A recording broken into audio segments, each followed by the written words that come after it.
Tawag na dilawan ng isang kongresista si Pangulong Bongbong Marcos at inihambing pa kay dating Pangulong Noynoy Aquino. Alamin natin kung bakit niya nasabi ito. Tinawag na dilawan ni Albay Representative Joey Salceda si Pangulong Ferdinand Bongbong Marcos Jr. Dilawan ang tawag sa mga miyembro ng Liberal Party, ang ruling political group noong panahon ni dating Pangulong Noynoy Aquino at ng kanyang inang si former President Cory Aquino. At para isalarawan alpaka ng mga Aquino, naging popular ang salitang dilawan para dito. Ngunit sa isang press conference ngayong araw ng Lunes, Pebrero 12, ay tinawag nga ni Salceda na dilawan si Marcos Jr. at inihambing pa ito kay Pinoy. Sabi ko nga, mas dilawan pa to kay Pinoy.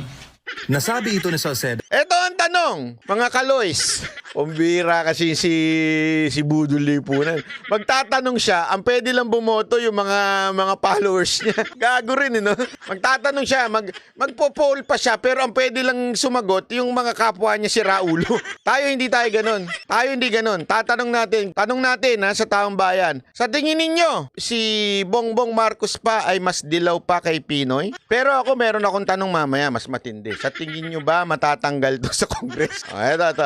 Habang pinapaliwanag kung bakit ingat na ingat si Pangulong Marcos Jr. na magkomento sa panukalang amyenda ang saligang batas ng 1986 People Power na siyang nagpatalsik sa kanyang ama sa pwesto, ang dating Pangulong Ferdinand E. Marcos Sr. The President's main governing theme is unity.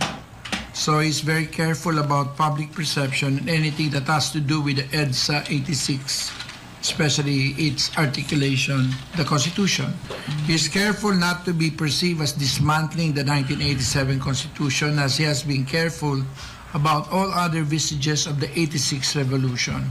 Divisive ang issue. Alam nyo ang dahilan niya kung bakit mas dilaw pa daw si Marcos kesa kay Pinoy. Dahil daw ayaw ni BBM baguhin ang Constitution, which is the 1986, which is ito daw po ay ginawa ng mga dilaw. Okay? Kira ulo rin tong congressman na to, no? Hindi, ito lang sasabi ko ha. I agree that in some other issues, mas dilaw pa si BBM kesa kay Pinoy. Maybe in appointing some of the people around inside the government, mas dilaw pa si BBM kesa kay Pinoy. Pero, eto yung perong malupit na malupit. Para i-pressure mo lang si BBM na pumayag sa lintik na pagbabago ng konstitusyon na Tambaloslos Initiative, sasabihin mo ng masyado siyang mas dilaw pa siya. Yun ang punto niya dito eh. Sabit siya dito.